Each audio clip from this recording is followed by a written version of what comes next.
Hello, everyone, and welcome to the 3 must-know motions for meeting success with the one and only Debbie Wilcox. Really quickly, you are muted, but we will have a chance for you to ask questions a little bit later. To introduce myself, I am Regine Samira. I am the Events and Marketing Coordinator here at eScribe. I'm sure you've all received my emails. That is me behind the keyboard. Just really quickly, Debbie, if you don't mind changing the screen or the slide, sorry. So just some housekeeping rules. Like I mentioned, you are all on mute at the moment. We will be taking questions throughout the sessions, but we will be answering the questions at the end. You'll see if you're not familiar with GoToWebinar, there is a question box on the side of the screen. That is where you are able to type your questions, and Debbie will get to them at the end.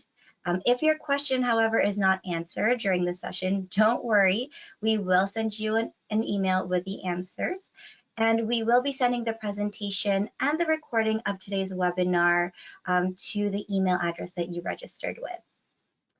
And with that, next slide, please. I'd like to introduce all of you to Debbie Wilcox. She is the CEO and founder of Meeting Solutions Group. Debbie Wilcox is a professional registered parliamentarian.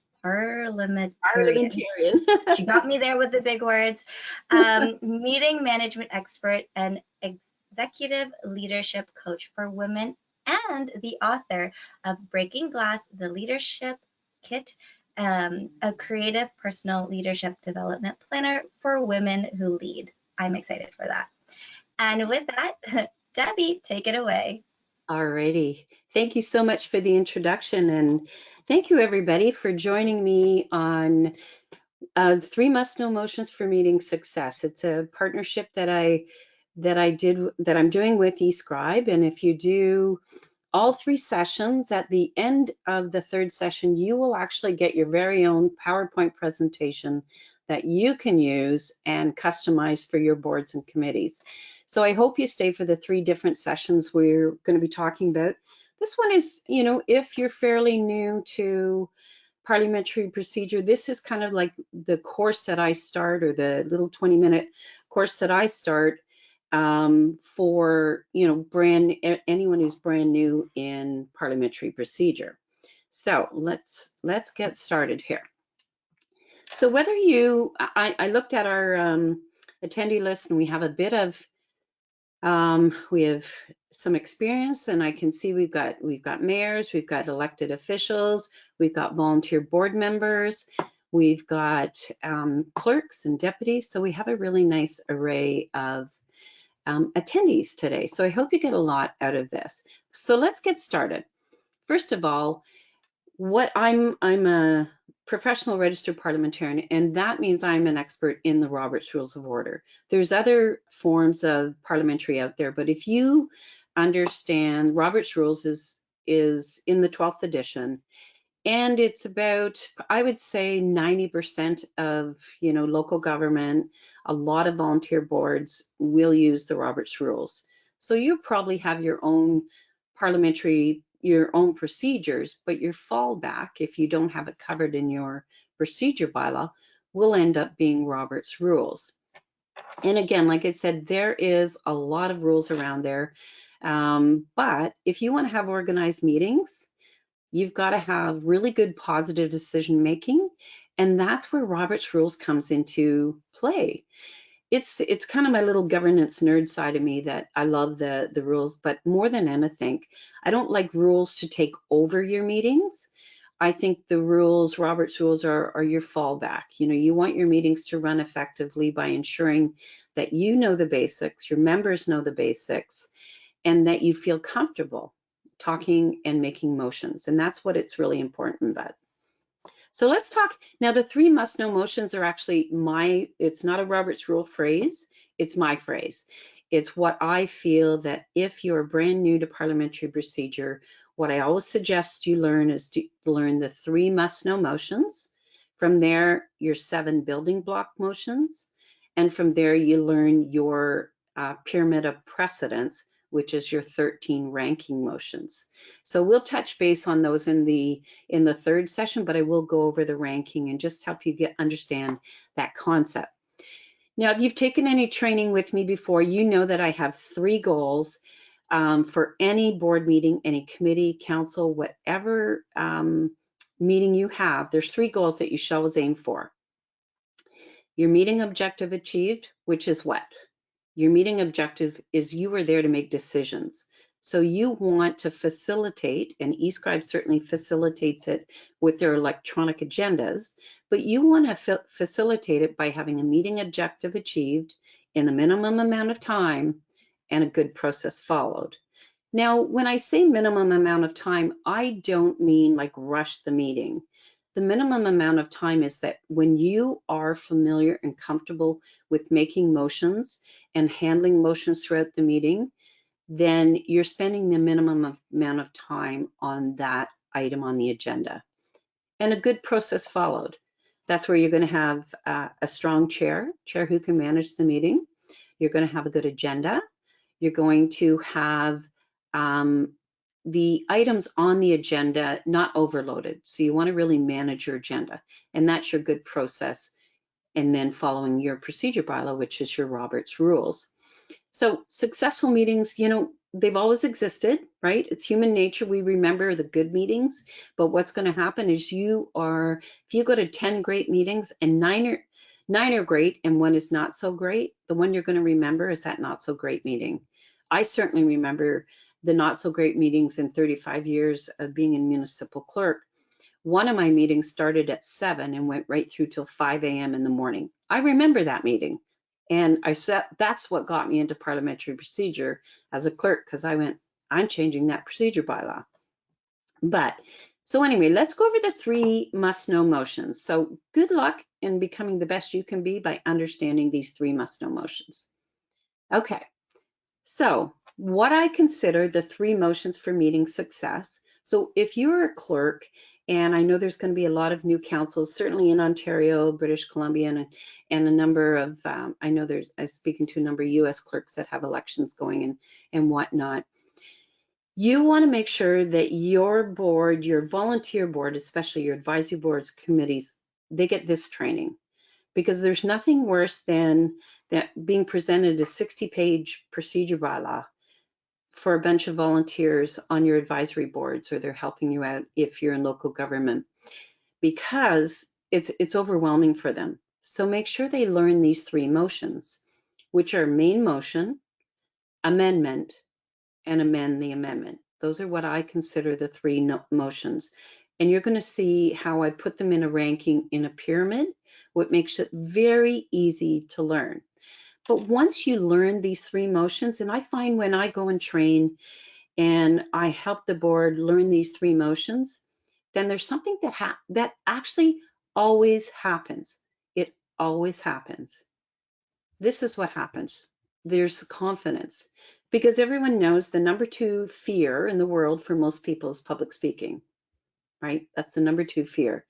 And it's surprising how I've always been comfortable public speaking, but it's not a natural for a lot of people.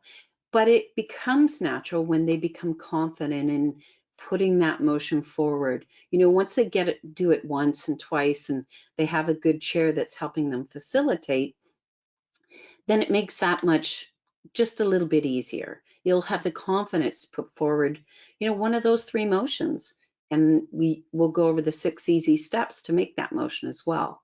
So those are what I consider the 3 must-know motions: main motion, amendment, and amend the amendment. Okay, so 3 must-know motions, we've got that. But it was interesting, I was asked last week, what exactly is a motion? I'm not really understanding that part. And I was like, oh, okay, let's go right back to the basics. So really, a motion is simply a proposal by a member that a group takes certain action. So your motion may, if you have an agenda, you're going to have recommendations on that agenda, or report recommendations, or memo recommendations. And the motion is simply, I move that, and it's going to be an item on the agenda. So here's the thing, though, that needs to happen, right? I want to give you these 3 tips. A recommendation is going to be in the form of a motion. Once it's carried, it becomes a resolution. Okay. And then if you're in local government in Ontario, what happens further is the resolution is then carried through a bylaw, because everything has to be done by bylaw. A lot of boards of committees do have confirming bylaws at the end. But here's your 3 tips when you're dealing with a motion. It's a majority vote. There is some main motions that will require 2/3, but we're not going to go into this. We're doing the basics. So each motion is decided by a majority vote of the members present, or if sometimes you'll have a procedure bylaw that has a specific number for quorum, provided there's quorum in the meeting. I get asked this a lot. What happens if we're in the meeting and we lose quorum? Or what happens if we start the meeting and we don't have quorum? What you need to remember is one word, farm, F-A-R-M. Especially if you're in the clerk in the meeting, or if you're the mayor or the presiding officer. If you've lost quorum or you don't have quorum, you want to go farm. And what that means, you're going to fix the time to adjourn. You're going to adjourn. You're going to recess, or you're going to take measures to get quorum. And what I mean by take measures is maybe you're in the meeting, your meeting's to start and everybody's stuck in a snowstorm, but they're coming. You're going to take measures. So you're going to take a recess. So that's a little acronym to remember when you're dealing with quorum. Tip 2, you have a mover and seconder, and each motion requires a mover and seconder. Now, if you're in a small board, sometimes if it's, less than, say it's around 5 members, quite often the procedure bylaw will simply say you only need a mover. One of the things that to remember with a mover and seconder, if you've moved the motion, right, as we learned earlier, I move that, and then the board starts discussing the matter and forgetting to get a seconder. Once that discussion has started, there's no need for a seconder because council or that board has acknowledged their discussion mat. So don't feel you have to stop the meeting and go, oh, we didn't get a seconder. Okay. Tip number 3, debate and vote. Each member has the opportunity to debate the merits of the motion once it's been moved and seconded prior to taking the vote, so that everybody can speak once, and then only then should the presiding officer go for any times for a second discussion. Okay, so I'll touch base a little further on that as well. So let's go over what exactly is the main motion again. I really want to make sure you have this clear. It is the basic form of motion whose introduction brings business before the assembly. So remember earlier I said there's a ranking of motions. There's actually 13 in what I call the pyramid of precedence. Sometimes you'll hear it called the ladder of precedence. So the main motion is the lowest rank out of the 13. So in other words, you need the rank, and then you build up from it. And that's where you have amendment and amend the amendment. And you'll see it when you see the pyramid, it'll make more sense to you. But basically, essentially, when motions are made and are pending, motions with a higher rank are dealt with before the main motion. That's why you'll sometimes see in meetings or hear in meetings, there's been a whole bunch of amendments, and then you'll hear main motion as amended is carried. So that's the very last motion. So it's the lowest rank out of the 13. So it's all about the rules, but why have them? And, if you have, for example, if you're a municipal clerk and you have, a 50-page procedure bylaw, this is one of the things I recommend you do if you have advisory or volunteer committees, is you don't have them governed by that bylaw. You have perhaps a 1-page simple procedure rules for them. It's just too overwhelming for them.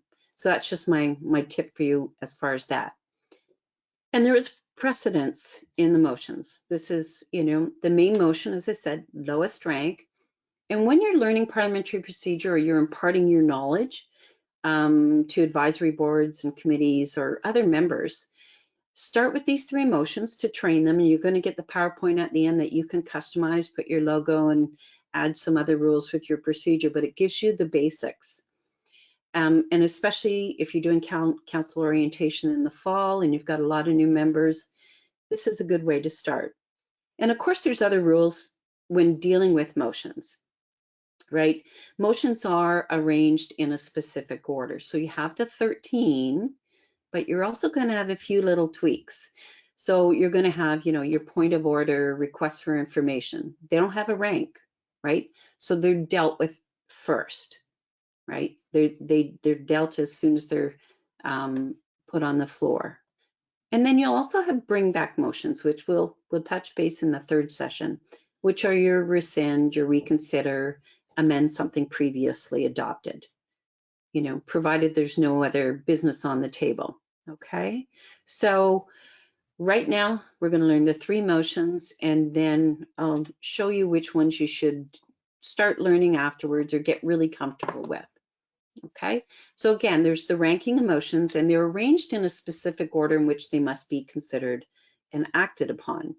So for the 3 musts, we've got the main motion as your lowest rank, the amendment, and the amendment. And I'm going to show you here. So here's the thing. This is why I like to show it and train in a pyramid concept. So here's your main motion is the lowest rank. See, I've got it number 1 on the side. Then your amendment is 2nd rank, and then 3rd is the amendment.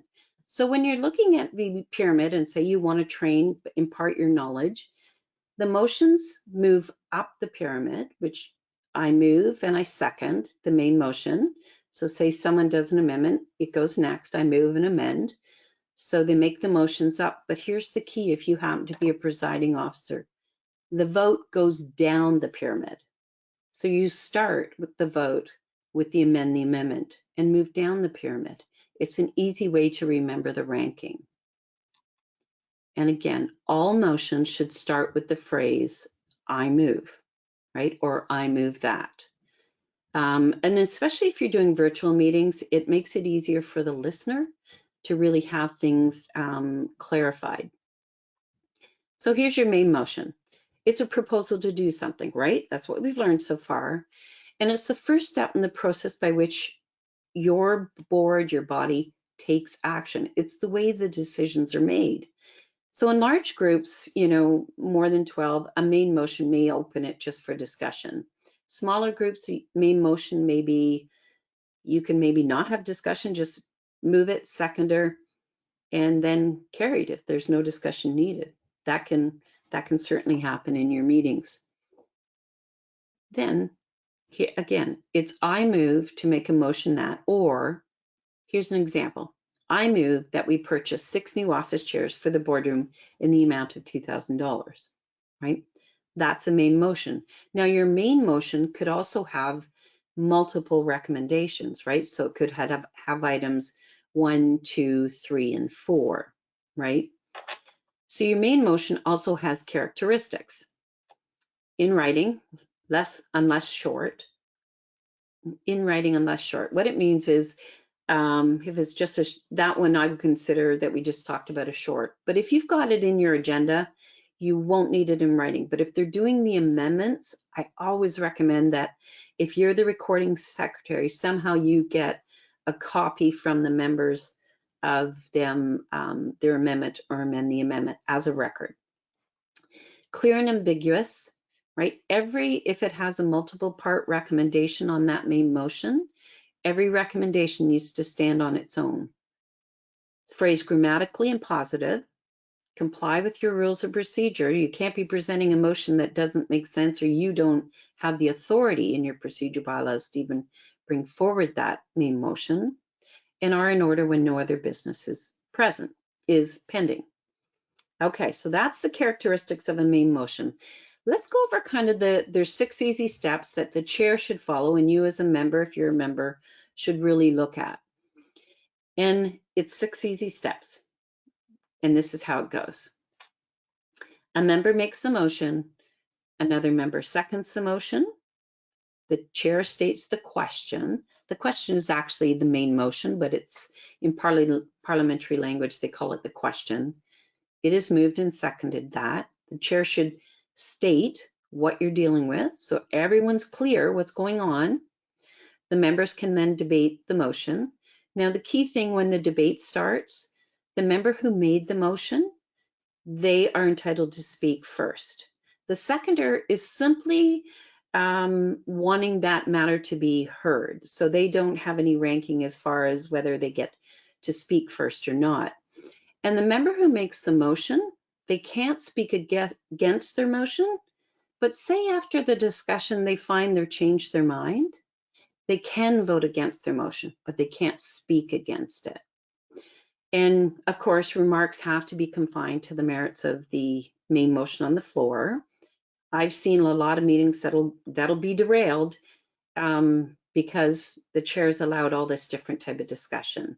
And that's why you always have the presiding officer, that everything goes through the chair, because the chair can then control the debate.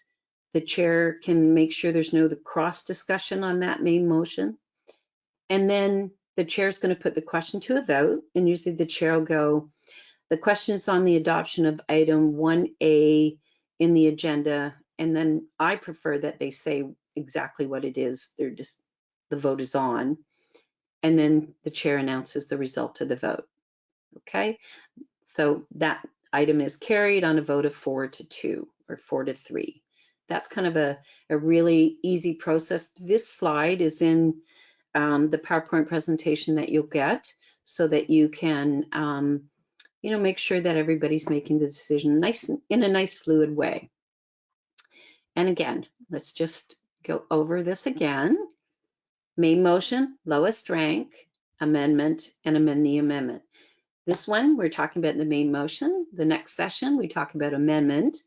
And I'm gonna spend some time on friendly amendments. Everybody knows that's my pet peeve. And who knows me knows it's my pet peeve. And then amend the amendments. So in this case, your main motion, it's the lowest rank of 13 in a rank. And it's always what you start your meetings with. Okay, so let's check our understanding. We know that the main motion is moved and seconded. We know it takes a majority vote. We know it has to be worded in the positive. Once it's carried, then that's the decision that's been made by your board. And you have to have quorum within your meetings. Okay, so there, let me see. I have 3 seconds left, so we did that timing just perfect. So there we go. There's our 20-minute TED Talk. We'd like to open it up. I'm gonna send it over to eScribe if anybody like to go back on a slide or would like more discussion or questions. This is the time. Yes, and while you guys type up your questions, like I said, there is a question box at the on the side over there. If you have any questions for Debi, feel free to type them in there and we will ask her on your behalf. But just a friendly reminder, the next 2 sessions, so episodes 2 and 3, are coming up in September. So episode 2 is September 8th at 1 p.m. Eastern Standard Time, and episode 3 is on September 20th. If you know anyone that might be interested, feel free to share the link in the email that we sent you to have them take part in it as well. And if you'd like to see eScribe in action, we do have our overview webinar on September 14th. So right in between the next 2 episodes. Debi, that was great. I learned a lot. And I'm sure. And I think the PowerPoint presentation will be really advantageous for a lot of the new clerks who may have to train, or even the mayors that if you're an elected official and you're just brand new to council, the PowerPoint will help you also, train your council. So we're looking forward to providing that tool to you. Yes. And some of the other things to look at when you're training, if you happen to be training your members of council or your board or your committee, is, look at the different tools to make their job easy. Mm-hmm. Can I create a cheat sheet for them on how to make main motions, things like that. Those are all tips and tricks. Mm-hmm. Yes, and I see there are a few questions coming through already, so that's awesome. So I'll ask them to you, Debbie. Angela Allen asks, what does the acronym FARM stand for again? Okay, let's do that. So it's F is fix the time to adjourn. So, if you've lost quorum, but you're going to have quorum maybe in 2 hours, so you would fix the time to adjourn to 3 p.m., for example. A is adjourn. So you've lost quorum, you're not going to have quorum. The chair is going to take a motion to adjourn that meeting. Okay. R stands for recess. Maybe all your members of council decided to go have their coffee break all together. Then you're going to take a 15-minute recess. And the M is actually take measures to get quorum. So that means, you've got your meeting going and perhaps a member's just stepped out to take a call, that someone goes out to grab that member and bring them back in the meeting. Yeah. So it's a really easy way to remember what happens when you lose quorum. What do? You farm. Mm-hmm.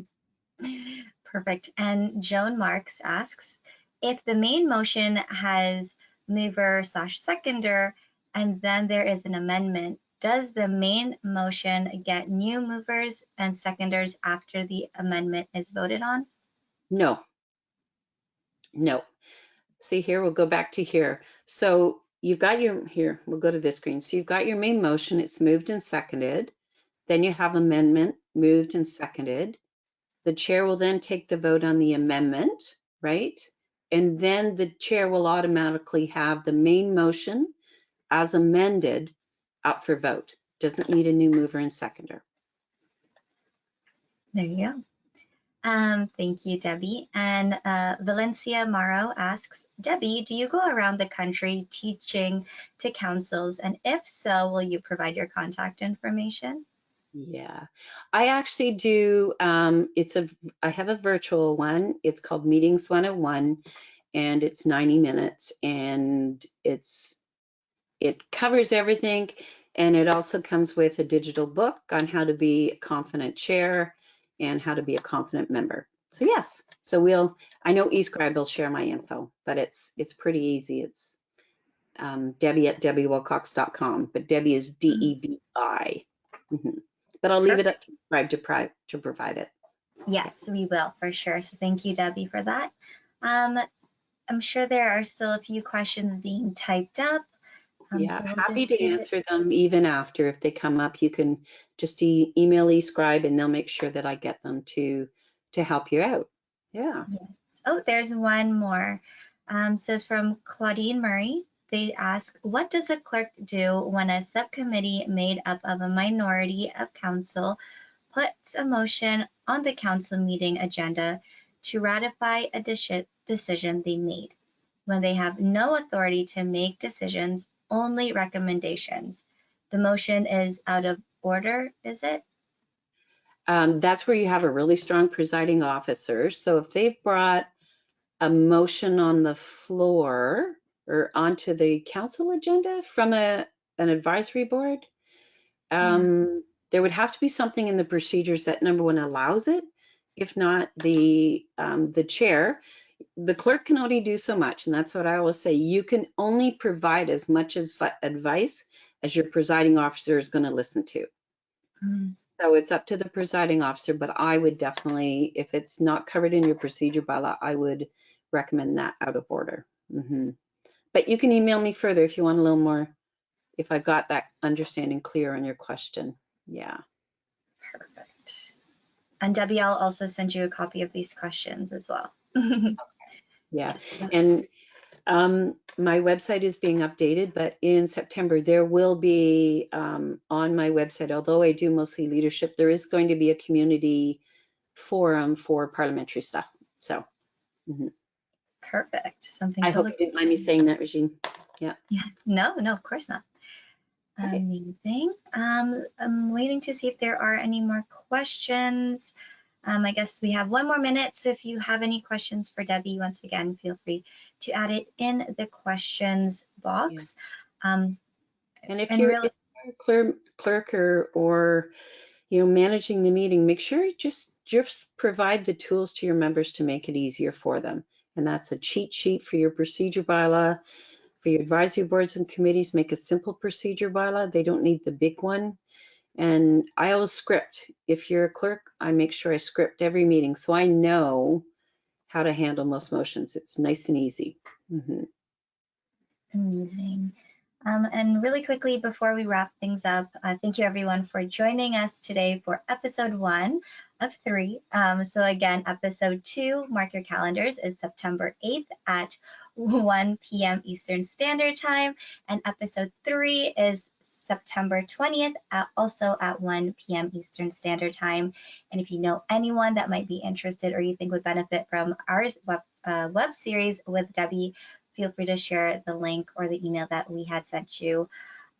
Again, if you have any more questions for Debi, you can always contact us at marketing@escribemeetings.com, or you can contact Debi directly at debi@debiwilcox.com. And like she said, it's Debi with a D-E-B-I. Yeah, Well, great. okay. Well, thank you everyone once again for joining us. Debi, thank you as well for your time, and we will see you all in a couple of weeks. Thanks, Scribe. Appreciate it. No problem. We'll see you then. Bye. Bye.